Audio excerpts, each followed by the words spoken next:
Hey, beautiful people. It's your girl, Rocqi, from the It's So Real podcast. Welcome to Rocqi's Reactions.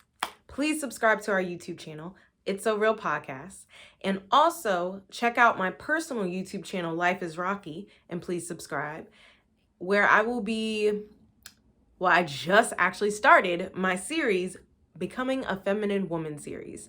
And that series on my personal YouTube channel, Life is Rocqi, can't speak today, Life is Rocqi, correlates with my reaction videos on the It's a Real Podcast YouTube channel. Please subscribe, because they're talking about similar concepts.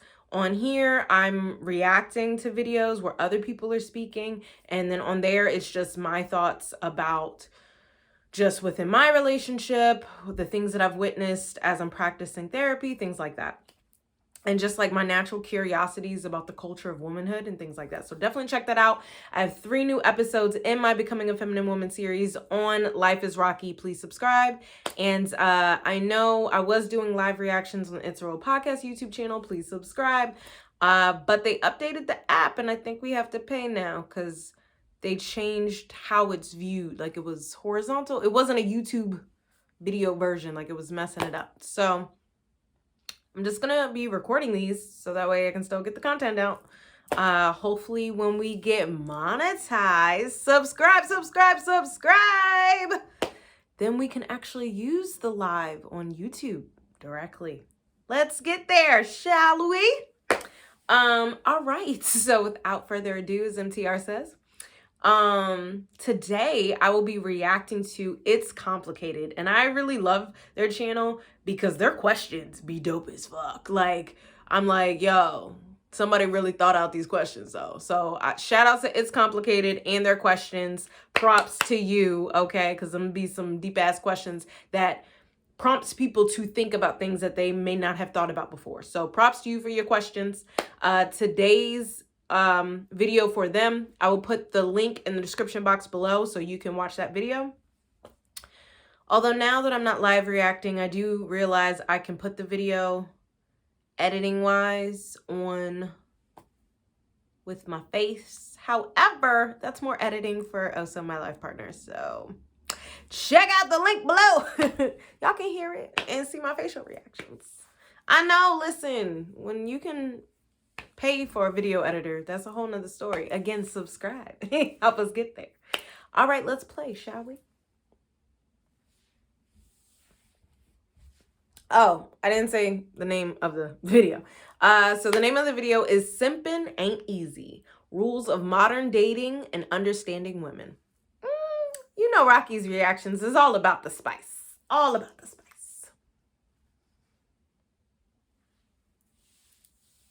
Why do so many women today say they don't need a man? Because we're independent as hell. If a man has friends, doesn't want kids, hires a maid and hires a prostitute, why would a man need a woman? What? Shit. So this is actually very fascinating because my mom definitely fit into the more feminine, traditional feminine role. And she would clean the house. And when she would go somewhere for the weekend with her family or whatever, like my dad wouldn't clean up after himself. And I would get on him and I'm like, I don't want mom coming home to an unclean house. Like, the hell, be considerate, father. I had refused gender roles at that point in time. But yeah, he was just, and I was like, what would you do if you lived on your own if mom wasn't cleaning up after you? He was like, I would just get a maid. And while I'm all for hiring help, because I need it too, it's too much for me, I think women offer more than that. Like, women, and this is actually something I think I was going to address in my new episode for Becoming a Feminine Woman. Make sure you subscribe to Life is Rocqi as well as It's a Real Podcast. And the link to Life is Rocqi is in the description box below. Yeah, women make a house a home. Like, when we own our feminine power, like, And I saw it when because my parents were married for 35 years before they got divorced. So, and I saw it because when my dad moved out and got his own place, it was definitely bachelor. Like, yes, my dad has his own decoration flair, but it was definitely like a bachelor's place. And then he lost that place and moved back to the house that we had. Because that was part of the divorce. They both had to leave the house. But my dad kept the house in the divorce. He just wasn't living there. He was renting it out. So the renters moved. He moved back into the house. And then I went back to the house to stay when I was coming back home to Maryland. And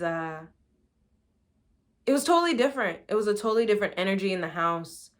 And I realized that's what my mom added to it. Like, she made it a home for me as a child growing up in the way that my dad couldn't have.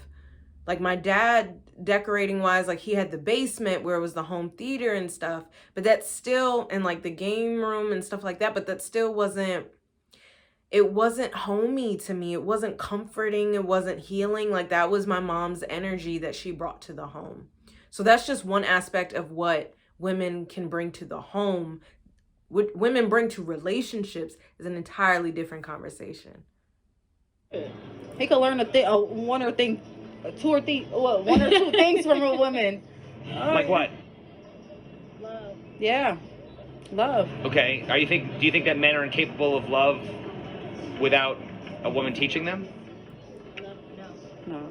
Why do women think they're the ones who should define love and emotions? Because we're more passionate, right? Yeah. We're more passionate. Where's the evidence of that? Our hormones. Yeah. Okay. She said the cooch. Is giving birth more of a privilege or birth? Yeah. Our hormones.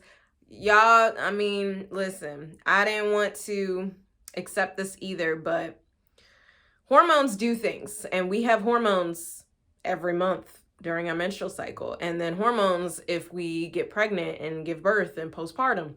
So hormones are outside of just specific hormones for all of those processes as a cis woman, or assigned female at birth.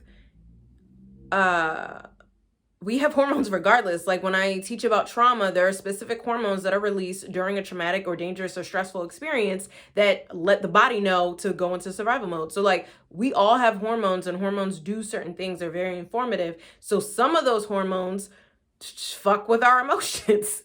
And because women have an imbalance and fluctuating hormones consistently, like, yes, it's gonna be some emotional rides. Ladies, learn how to manage your emotions. That's a part of your responsibility individually as far as your emotional growth. Thank you. Go to Becoming a Feminine Woman series where I talk about it more. Also check out the It's a Real Podcast episode that we just did, Emotional Babies. I'll put that in the description box below. And then what's another one? I think we'll leave it at that for Emotional Babies. What was I gonna say? Oh, one thing that I have noticed that women bring a lot to the relationships with men is we grow them. Like, yeah, we make a house a home. We take your seed and make a baby. Like, we grow men in terms of them believing in themselves and them taking a chance on themselves, them building themselves up. Like, I've seen a lot of that through my own experiences with men, as well as just other experiences with women being with men. It's a lot of, you know, men working as hard as they do for women, you know, and that may be a controversial statement, but like, I've had conversations with men and it's like, they wouldn't be doing all this if it wasn't for women. Like, it's, there is a motivator there from women. And it's not necessarily like nagging or like, you know, putting a man down because he doesn't. It's just believing in him, helping him any way that he can. Like, with my partner and his licensure application, like, I was organizing it for him. I mailed it for him. Even with his website, I'm doing work on that because I enjoy doing that. So I'm helping him become a better him, become a better creator, licensed clinician, you know, those kinds of things. Like women do that. So I would say that is what we bring to the relationship is, growth. Not every woman. Women get your shit together, but some women, a lot of women. And for women, it's a matter of perspective. We birth. okay, all right. Is giving birth more of a privilege or burden for women? It's a matter of perspective. If they look at it as like now they've got to be accountable for their responsibility, then I can see that they see it as a burden. If they look at it as a gift of being able to bear the fruit and stuff and something and an accountability to better themselves, then I can see that as a gift. Is providing for a family more of a privilege or burden for men?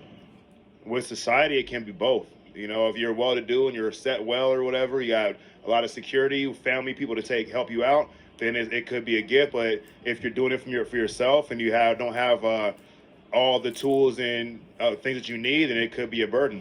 How likely are men to leave if their wife can't bear children? I mean, if they're in it for the children, then that's a lust of results. So they're going to follow that lust. And if they can't get it from them, they'll go find it somewhere else. How likely? Okay, there's a lot of questions in there. Again, shout out to it's complicated for the questions. Yeah, I would say for the women bearing children, that would be a matter of intentional parenting. So if you were ready and prepared and wanting to have children prior to conception, you are more likely to see having that child as a privilege. If you were unprepared, didn't choose the co-parent prior to conception, you know, you weren't having sex to have a baby, you were just having sex for pleasure and ended up with a baby, that is where the child being a burden can definitely be more of a factor. And not every woman, just because they have the capacity physically to have a baby, wants to be a mother. So there's that too. So yeah, there's some nuances in there. And then as far as men providing for their family, yeah, that's definitely a matter of socioeconomic status and actual class privilege, you know, because the more resources you have, the more it is a privilege versus a burden, especially if like you love your family and you're investing in your family and you want to take care of them, you know. What was the last question he asked? He was asking a lot. Whew, I don't know. Are women to stay if their man can't provide? Oh. Like men leaving if their woman can't have a baby. And this was an interesting conversation I just had with Oso. He was asking me how would I feel if I didn't have a biological child, like a child with my egg, I guess. And I was like, I don't really care. Like, what is important to me is experiencing pregnancy. Like, that would be a great loss if something were to happen and I can't experience pregnancy full term to birth, as well as like newborn and stuff. That would be more of a loss for me versus like, this is a biological child of mine. Whereas with him, it's more important. Well, obviously you don't experience pregnancy, but it's more important for him to have a biological child.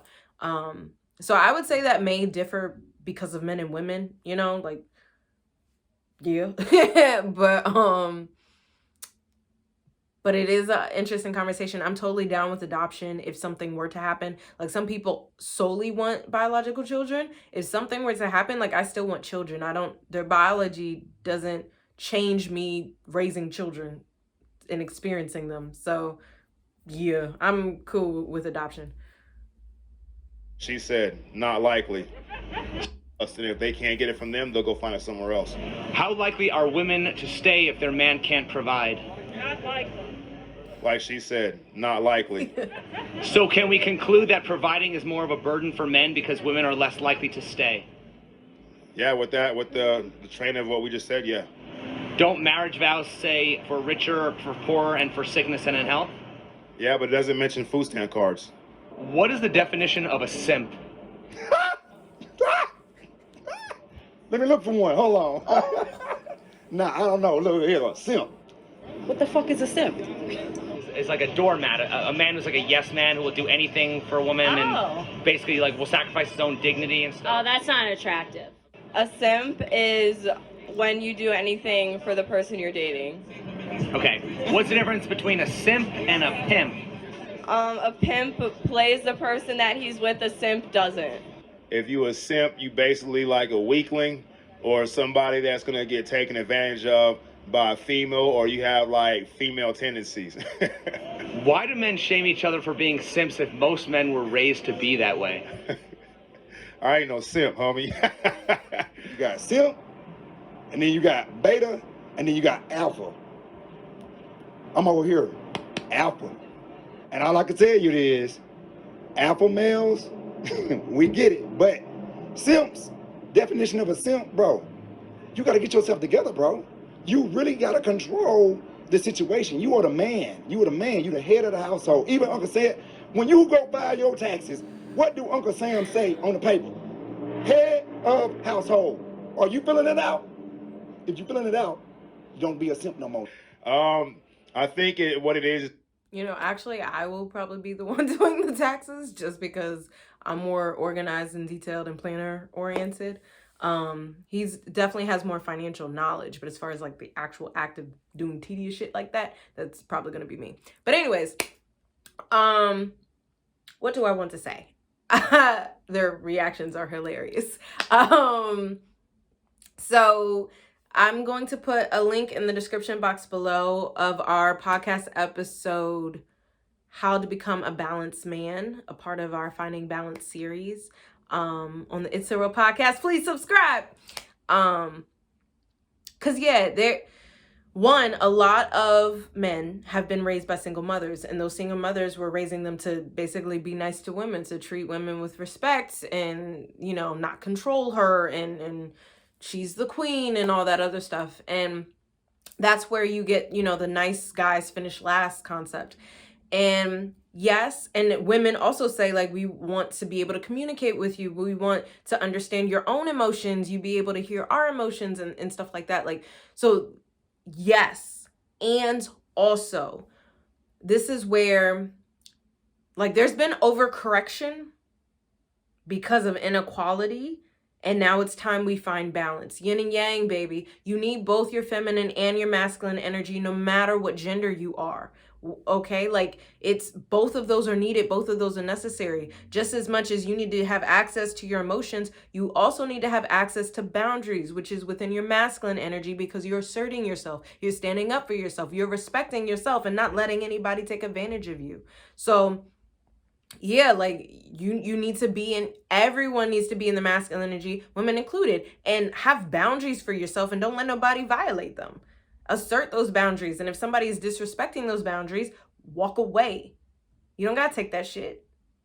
And that's where they talk about simps or yes men and weaklings and all that stuff, is because they're not asserting their boundaries. And women don't respect that. When women say, you know, I need a man who can handle me and stuff, and put me in my place and all that. And again, I'll do another episode on this on my channel. But yeah, it's basically like, I want a man who asserts his boundaries. I respect a man who asserts his boundaries. Now, mind you, I respect all people because they're human beings and life forms. The fuck? But anyways, yeah, if someone's not respecting themselves, then the thought is, well, how am I going to respect them? Why would I respect them? So, fellas, assert your boundaries. Ladies, respect their boundaries, because no means no with y'all too. Check out some of the other Rocqi's reactions. I think it was one where it's like, women are toxic and men enable them. Check that one out, because that shit was crazy. Women, respect the boundaries of men. You want a man asserting his boundaries, so respect them when he does. And men, if she's not respecting them, walk the fuck away. Okay?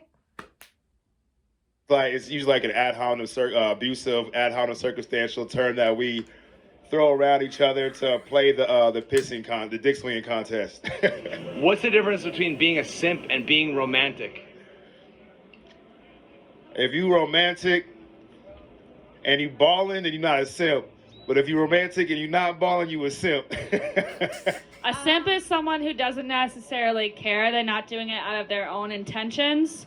Romantic is like doing it out of your own intentions because you want to. Yeah, they definitely care for the girl. You ever heard of the group Boys to Men? They were raised by their moms. Their dads just were there. If you got a dad, I got a dad. Some people don't. But I'm saying, boys to men, they was raised by their mom. So to me, it's almost like that bringing up, you know. That's why men they become simp. They're simps. You're a simp.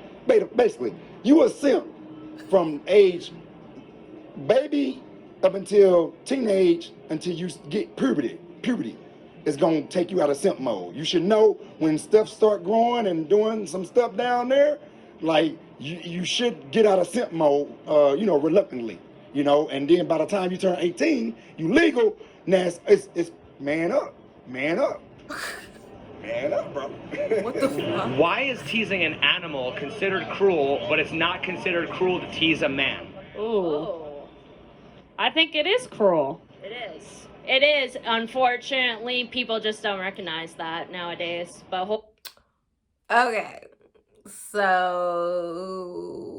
I do like to tease. However, I like to tease men I am actually going to have sex with, or have had sex with, and will have sex with. But dang, my partner don't be lasting though. It's like one little tease and he ready to go. Can I like extend my tease for a little bit, please? But yeah, blue balls is real. And don't do that, ladies. If you don't plan on doing anything with them, don't do that. hopefully soon. There are some amazing female. Shit, get your money is complicated. Get your money. Because that was an ad. Skipping. Yeah, so It's Complicated is based in Vegas. So sometimes he be getting drunk people to answer these questions. So it don't always be interesting and funny. Jesus, no. But I ain't trying to have no more right now. But you should not tease a man because his balls they not gonna turn blue, but I don't know why they feel blue, but like a Coors Light, like when you get a cold one, like it turns blue. You don't want to treat your man like that because his balls do that. Would you consider wearing a slutty outfit teasing a man? Yeah, I guess so. If a woman has lots of sexy photos on her dating profile and no bio, should she be surprised if guys are only contacting her for hookups? I mean, sadly, no, she shouldn't be surprised Why not? because that's just how some men are. Okay. Can she be judged the same way if she's out in public wearing a slutty outfit?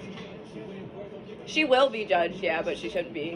Can she be judged the same way if she's out in public wearing a... Okay. I think I'm gonna stop it here.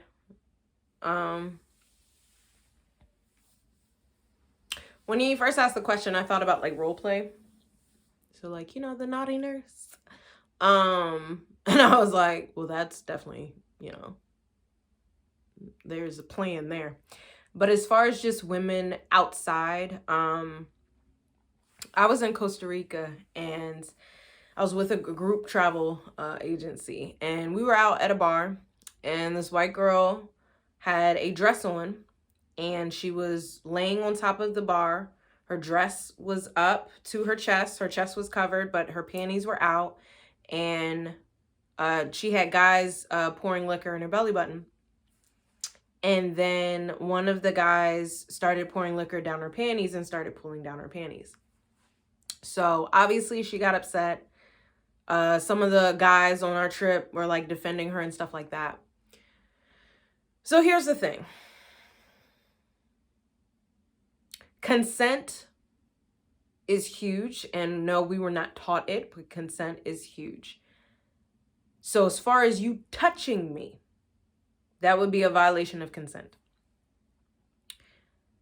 Now, and there's been common conversation around this as consent has been more brought to awareness, as far as like how many times do you have to ask for consent type of thing? Like, if you're with someone, can I ask to kiss you? Then do I need to ask to touch your breast? Do I need to ask to touch, your waist, your panties, and, stuff like that? And it's like, that kind of kills the mood type of thing. And people have had that conversation. So what I do is I say what I don't want to do. And then the rest is good. But, yeah, if I'm walking outside and I'm butt ass naked, that does not give you permission to touch me. I can't stop you from looking. I can't even stop you from saying something, but it does not give you permission to touch me. In that situation in Costa Rica, mind you, this was a few years ago, but I immediately was like, well, what the fuck did you think was going to happen? You already had your dress up. Like, it'd be one thing if you had jeans and a top or shorts and a top, right? But literally it was just your panties and your ass on a bar with guys pouring liquor in your belly button. Like, that didn't seem smart on her part to go into that situation. Like, we can't, just because we want things to be different doesn't mean they are. Like, we still have to operate in this world. It's not a fantasy world where what we want happens. Like, we still live in this world. So yeah, that's a whole different topic. I didn't know they was going there. But as far as the simps, yeah, women don't respect them because they don't have boundaries. They're just caring and considerate and compassionate and listening and willing to give. And none of those are bad things, ladies. But women don't know what they want a lot of the time. So they still struggle with that bad boy shit. I got over that after high school. I was like, fuck that. The fuck? But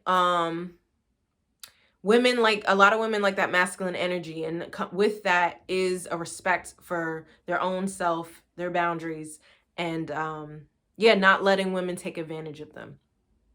So a lot of women will, if they see an opportunity to get free shit from a guy, to get somebody to listen to her, take care of her, but she don't give them none, like, a lot of women will take advantage of that. So I think there needs to be more honesty about what we're looking for on both parties. As far as, like, woman, I don't have any intention on sleeping with you. Like, tell a guy that up front, or as soon as you make that decision, let a guy know. Just so you respect his consent, because a lot of guys want to fuck. So if you know that, but also guys, let women know what you're here for up front. Listen, I'm not trying to date, not trying to do a relationship. I'm just trying to fuck. Like, be upfront. Like, I respect honesty. I respect honesty and direct communication. So if you're not doing some shit and you lying, then you got to go, because that's violation of my boundaries. I don't do that shit. Like, be upfront. And as the sex positive movement is growing, yes, it's not all women, but there are a lot more women who are down for sex as just being something of pleasure. And so you men being upfront about wanting sex isn't necessarily a bad thing, because you may get some of those women who are like, all right, let's go. Okay, like, yeah, that can happen. That is an option. I've done it several times. Okay. Fuck buddies, friends with benefits, one nights. Like, I was fully in acceptance of my sexuality and my sexual empowerment and my sexual liberation, as far as, like, yeah, it feels good. The fuck? I'm busy. I don't want a relationship. I just got out of a relationship. I just want to have fun. It's pleasurable. Like, the fuck? So anyways, went on a tangent there. But be honest, be direct. Listen to each other. Respect each other's choice and each other's consent. Assert your boundaries and respect boundaries that are asserted. And if not, get the fuck on. All right, please subscribe. And thanks so much for watching Rocqi's Reactions with Rocqi from the It's a Real podcast. You have a beautiful day. Take care of you. Peace. Peace and love.